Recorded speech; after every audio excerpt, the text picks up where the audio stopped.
From covered-up murders, to hidden love children, to Nazi sympathies that nearly destroyed the monarchy, to a conspiracy theory so wild it involves MI6, the CIA, and a tunnel in Paris. This is the British royal family's darkest secrets exposed. And trust me, this goes way deeper than tabloid gossip. Because when you're royalty, your scandals don't just ruin reputations, they threaten entire governments. Some secrets get buried in palace vaults. Others leak out decades later. And some? Well, they're still hidden, protected by laws that literally make it illegal to talk about them. Some of these secrets involve betrayal, others involve death. And one involves a king who literally abandoned his country to party with Hitler.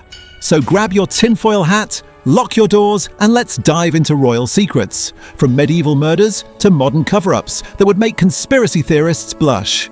Let's kick things off with the biggest modern royal mystery of all time. The one that launched 1,000 conspiracy theories and still divides people today. Princess Diana's death. August 31st, 1997. Paris. A tunnel, a car crash, and a princess who the world loved, gone at 36 years old. The official story? Drunk driver Henry Paul, speeding to escape paparazzi, lost control in the Pont de l'Alma tunnel. Diana, Dodi Fayed, and Henry Paul died. Bodyguard Trevor Rees-Jones survived. Tragic accident. Case closed. Except, not everyone believes that. Mohammed Al-Fayed, Dodi's father, spent years claiming Diana was murdered. Ordered by the royal family. Why? Because she was pregnant with Dodi's child, about to marry a Muslim, and the royals couldn't allow the mother of the future king to be in that situation. His theory? MI6 orchestrated the crash. The driver was paid off or drugged. The paparazzi were a distraction. And the tunnel's security cameras mysteriously malfunctioned that night. Sounds crazy, right? But here's what we know for sure. Diana's body was embalmed unusually fast in Paris before a proper autopsy, which would destroy evidence of pregnancy. The driver, Henri Paul, had connections to French intelligence and had unexplained deposits in his bank account. Multiple witnesses reported seeing a white Fiat Uno that clipped Diana's Mercedes before the crash. That car was never found. The tunnel's CCTV cameras weren't working that night. Convenient. And Diana herself had predicted her own death. In a letter written 10 months before the crash, she claimed Prince Charles was planning an accident in my car, brake failure, and serious head injury to clear the way to marry Camilla. Chilling, right? Multiple investigations, including a £6 million British inquest, concluded it was an accident. No murder, no conspiracy, just a drunk driver and bad luck. But here's the thing. Even if you believe the official story, the royal family's treatment of Diana before her death was cold enough to fuel conspiracy theories forever. They isolated her, stripped her of her HRH title, monitored her phones, and according to Diana's own words, made her life unbearable. So whether you believe she was murdered or not, the royals' hands aren't exactly clean. But Diana's death isn't the only mysterious royal demise, not even close. Let's rewind a few decades and talk about a prince who committed suicide, except almost nobody believes he actually did. Prince John, born in 1905 to King George V and Queen Mary, the youngest son, sixth in line to the throne, and epileptic at a time when epilepsy was seen as shameful, embarrassing, and something to hide. So what did the royal family do? They hid him.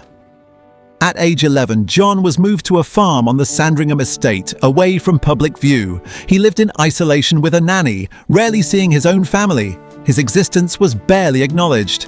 In 1919, at age 13, Prince John died after a severe seizure. The official cause? Epilepsy. Tragic but natural. Except here's the dark part. The royal family announced his death like he was an inconvenience finally resolved. His own mother, Queen Mary, wrote in her diary that his death was a great relief because John had been a sad, chronic invalid. A relief, her own son. John was buried quietly with minimal press coverage, and the family moved on like he never existed. For decades, most people didn't even know King George V had a sixth son. It wasn't murder, but it was something almost worse. Erasure. a child with a disability deemed too embarrassing for the monarchy, so they locked him away and pretended he didn't exist. And John isn't the only royal relative who mysteriously disappeared. Enter the Bowes-Lyon sisters, the Queen Mother's nieces, Catherine and Nerissa. Born in the 1920s with severe learning disabilities, they were institutionalized in 1941 at the Royal Earlswood Hospital for the Mentally Disabled. And then, the family just forgot about them. Or did they? Because here's where it gets sinister. In the 1963 edition of Burke's Peerage, the official registry of British aristocracy, Catherine and Nerissa were listed as dead, deceased in 1940. But they weren't dead. They were alive, locked in an institution, while their own family told the world they'd died decades earlier. Why? Because having disabled relatives was seen as a genetic defect that could threaten the royal bloodline's image. So the easiest solution? Pretend they never existed. Nerissa actually died in 1986. Catherine lived until 2014, outliving the Queen Mother herself. When Nerissa died, she was buried in a pauper's grave with a plastic marker and a serial number instead of her name. The royal family didn't attend the funeral, didn't acknowledge her death. Nothing. This secret only came out in 1987 when a documentary exposed the cover-up. The public was horrified. The royals, silent. To this day, Buckingham Palace has never officially apologized. They just moved on. But if you think hidden relatives are bad, wait till you hear about the king, who sympathized with the Nazis. King Edward VIII, the man who abdicated the throne in 1936 to marry American divorcee Wallis Simpson. Romantic, right? A king who gave up everything for love. Except that's not the whole story. Edward didn't just abdicate because of Wallis. He abdicated because the British government knew he was a Nazi sympathizer and couldn't be trusted as king during World War II. We're not talking speculation here, we have evidence. In 1937, after abdicating, Edward and Wallis visited Nazi Germany as guests of Adolf Hitler. They toured factories, attended rallies, and Edward gave the Nazi salute multiple times. Photos exist. It happened. Hitler believed Edward was sympathetic to the Nazi cause and hoped to reinstall him as a puppet king if Germany conquered Britain. During World War II, Edward was made governor of the Bahamas, a job that kept him far away from Britain and any real power. But even there, he was suspected of leaking Allied intelligence to the Nazis through Wallis, who had close ties to German officials. After the war, Allied forces discovered German documents outlining Operation VIII, a Nazi plot to kidnap or coerce Edward into cooperating with Germany. The British government seized those documents and locked them away. Classified for decades. Even today, many files related to Edward's Nazi connections remain sealed. Why? Because exposing the full extent of Edward's betrayal would have destroyed the monarchy's reputation at a time when Britain desperately needed unity. So instead, they spun the abdication as a love story. The king who gave up his throne for the woman he loved. Romantic, digestible, safe. But the truth? Edward was a traitor, and the monarchy covered it up to protect itself. And speaking of cover-ups, let's talk about the most scandalous love affair in modern royal history. Prince Charles and Camilla Parker Bowles. The affair that destroyed a marriage, broke Diana's heart, and nearly brought down the monarchy. The official story is well known. Charles loved Camilla before he married Diana. But the royal family pressured him to marry a suitable virgin bride. So he married Diana in 1981 while continuing his relationship with Camilla. Diana famously said, "There were 3 of us in this marriage, so it was a bit crowded."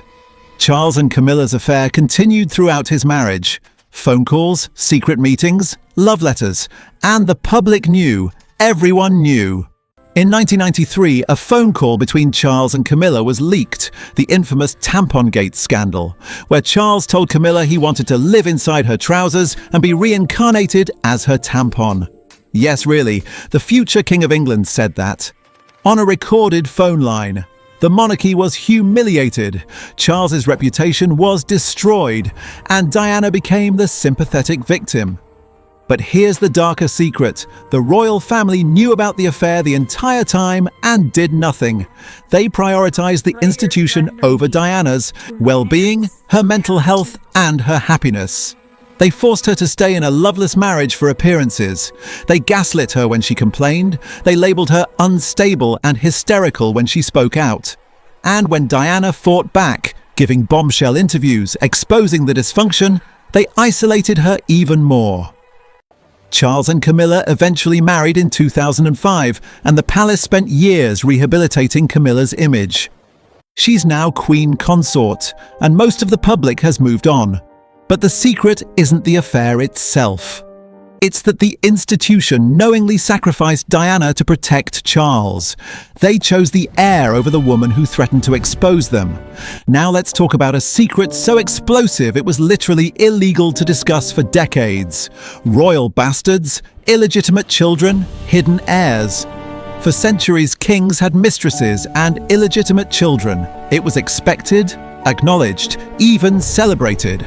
Charles II had at least 12 recognized illegitimate children and gave them titles, land and status. But in the modern era, the monarchy can't afford that kind of scandal. So when royals father children outside marriage, those children disappear. Quietly. Permanently. Take the rumors about Prince Albert Victor, Queen Victoria's grandson and heir to the throne. He allegedly fathered an illegitimate child with a shop girl in the 1880s. The palace paid off the woman, took the child, and the story was buried. Or the whispers about Prince George, Duke of Kent, Queen Elizabeth's uncle, who reportedly had multiple illegitimate children in the 1930s. One of those children allegedly exists today, living under a different name with no claim to royal titles or wealth.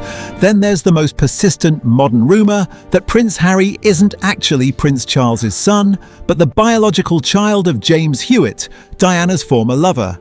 The timeline doesn't quite work. Harry was born in 1984, and Diana's affair with Hewitt didn't start until 1986. But the physical resemblance is striking, and the rumor refuses to die. Harry himself has addressed it, calling it hurtful and false. DNA tests have never been made public. And the palace's official position? We don't dignify rumors with responses. But here's the thing. Whether or not these specific rumors are true, the royal family absolutely has hidden illegitimate children throughout history. It's a statistical certainty. And those children, living in obscurity, stripped of inheritance and identity, are among the monarchy's darkest secrets. But illegitimate children aren't the only ones erased from royal history. Let's talk about the wives who disappeared. Not metaphorically, literally disappeared, killed, imprisoned or exiled to make way for new queens. Start with King Henry VIII, 6 wives, 2 beheaded, 1 died in childbirth, 3 survived, and the official story always blamed the women. They were unfaithful, they failed to produce sons, they were inconvenient. But the truth? Henry VIII was a tyrant who murdered women when they no longer served his purposes. Anne Boleyn, his second wife, was executed on false charges of adultery, incest, and treason. Evidence was fabricated. Confessions were tortured out of innocent men. And Anne was beheaded so Henry could marry Jane Seymour. Catherine Howard, his 5th wife, was barely 19 when she was arrested, stripped of her title, and beheaded. Her crime? Allegedly having an affair, though historians now believe she was likely coerced or assaulted by older men before her marriage. Henry VIII's reign was built on the corpses of women who couldn't give him what he wanted, and the monarchy romanticizes him as a larger-than-life historical figure, but he wasn't a king. He was a serial killer with a crown. And the tradition of erasing inconvenient women didn't end with the Tudors. Fast forward to the 20th century. Wallis Simpson, the woman Edward VIII abdicated for, was vilified by the royal family and British establishment. They called her a manipulative social climber, a Nazi sympathizer, an opportunist who seduced the king. But here's the secret. Wallis didn't want to marry Edward. She tried to break off the relationship multiple times. She begged him not to abdicate, and when he did, she was trapped. The royal family exiled them both, refused to give Wallis the title Her Royal Highness. forbade family members from visiting them, and spent decades demonizing her in the press. Wallis lived in exile in France for decades, increasingly isolated and unhappy. When Edward died in 1972, the royal family barely acknowledged her. She wasn't invited to stay at royal residences. She was tolerated, not welcomed. She died in 1986, and even in death, she was buried away from the main royal plots, off to the side like an embarrassing footnote. The monarchy erased her and rewrote the story to make Edward the romantic hero and Wallis the villain. Now let's talk about a scandal so recent it's still causing problems today. Prince Andrew, the Duke of York, the favourite son of Queen Elizabeth II, and an alleged sexual predator. Andrew's friendship with convicted sex offender Jeffrey Epstein is well documented. Photos exist of Andrew with Epstein and Ghislaine Maxwell. Flight logs show Andrew on Epstein's private jet multiple times. In 2019, Virginia Giuffre accused Andrew of sexually assaulting her when she was 17, trafficked to him by Epstein and Maxwell. Andrew denied everything. He gave a disastrous BBC interview where he claimed he couldn't have been with Giuffre that night because he was at Pizza Express in Woking and had a medical condition that prevented him from sweating. Yes, really. A prince claimed his alibi was Pizza Express. The public didn't believe him. The interview was so bad it became a meme, and the palace went into damage control mode. They stripped Andrew of his military titles and royal patronages. He stopped using His Royal Highness publicly. And in 2022, he settled Giuffre's lawsuit out of court for an estimated £12 million, paid reportedly by the Queen and Prince Charles. But here's the secret. The palace knew about Andrew's behaviour for years and did nothing. They protected him because he was the Queen's favourite. They covered for him, made excuses, and hoped it would go away. Even now, Andrew hasn't faced criminal charges. He lives on the royal estate. He's still technically a prince, and the monarchy hopes the public will just forget. They're trying to erase him from history, not to punish him, but to protect the institution. And Andrew isn't the only royal accused of serious misconduct. Let's talk about the spare. The younger royals who get away with behaviour that would destroy commoners. Prince Harry once wore a Nazi costume to a party. Photos surfaced, global outrage followed, and the palace issued a brief apology and moved on. Princess Margaret, Queen Elizabeth's sister, had multiple affairs, abused alcohol and prescription drugs, and treated staff horribly. But because she was royal, she was labelled rebellious and glamorous instead of troubled and abusive. Prince Philip made countless racist and sexist remarks throughout his life, asking Aboriginal Australians if they still threw spears, telling British students in China they'd get slitty eyes, and joking about women's driving. But he was never truly held accountable. The palace dismissed it as harmless old-fashioned humour. The secret? Royals live by different rules. They can be racist, sexist, abusive, and criminal, and as long as they don't threaten the institution, the monarchy protects them. Now let's dive into one of the oldest and darkest royal secrets, the murder of the princes in the Tower. In 1483, 12-year-old King Edward VIII and his 9-year-old brother Richard were placed in the Tower of London by their uncle, Richard, Duke of Gloucester, supposedly for their protection before Edward's coronation. They were seen playing in the Tower grounds for a few weeks. And then they vanished. Richard, Duke of Gloucester, declared the boys illegitimate, crowned himself King Richard III, and the princes were never seen again. For over 500 years, people have debated what happened. Did Richard III murder them to secure the throne? Did someone else kill them? Did they escape? In 1674, workmen at the Tower discovered a wooden box containing 2 small skeletons. The bones were assumed to be the princes and were reburied in Westminster Abbey. But here's the secret. The bones have never been properly analysed with modern forensics. The royal family refuses to allow DNA testing. Why? Because if the bones aren't the princes, it means they might have survived, and there could be living descendants with a stronger claim to the throne than the Windsors.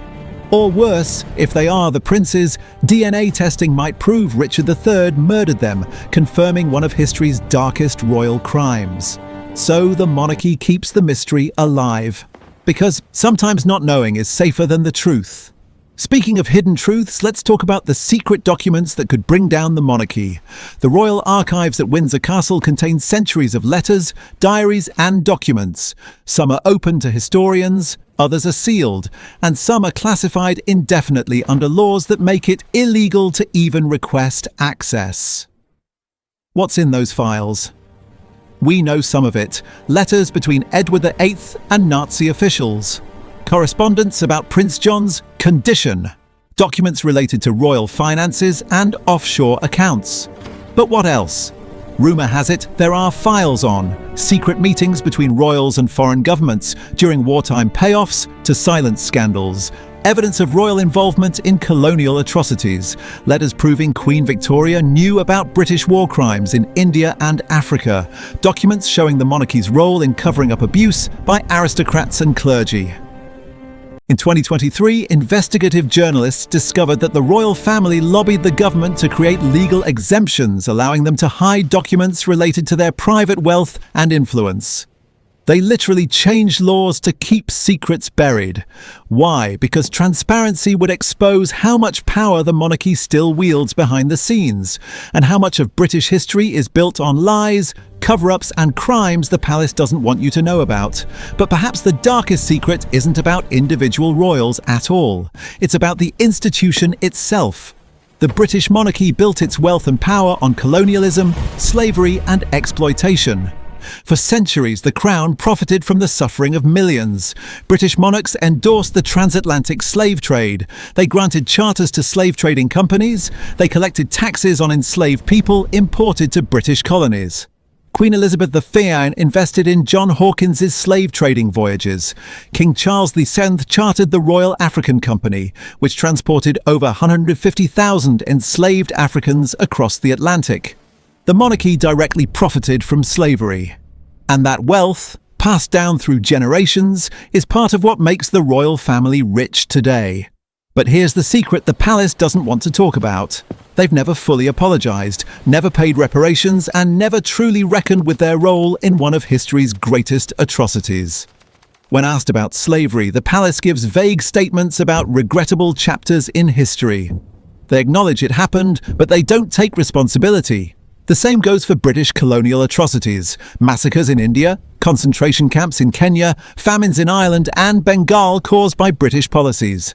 The monarchy benefited from all of it, and today they live in palaces built with that blood money. That's the darkest secret of all. The British monarchy's entire existence is built on violence, exploitation, and crimes they've never been held accountable for.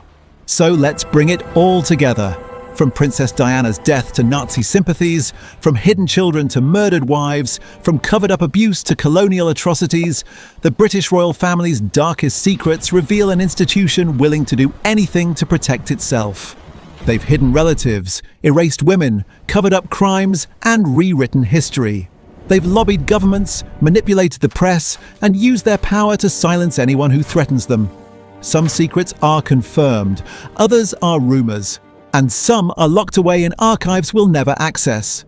But one thing is certain: the story the monarchy tells about itself, noble, dignified, historic, is a carefully crafted lie. Behind the crowns and ceremonies is a family that's protected abusers, sympathised with dictators, and profited from suffering. They're not just royals, they're survivors, and they've survived by burying the truth. So there you have it. From Diana's death to Nazi kings, from disappeared relatives to colonial crimes, the British royal family's darkest secrets are darker than most people imagine. Some will call this video conspiracy theories. Others will say it's the truth the palace doesn't want you to know. You decide. But if you thought this was disturbing, wait until you hear about the royal family's most bizarre traditions. From drinking blood, to swan ceremonies, to a law that says you can't die in a royal palace. Click the next video to find out, or I swear I'm releasing the sealed archives myself. Subscribe to Agent Crown, because the monarchy's secrets are darker than their history books admit.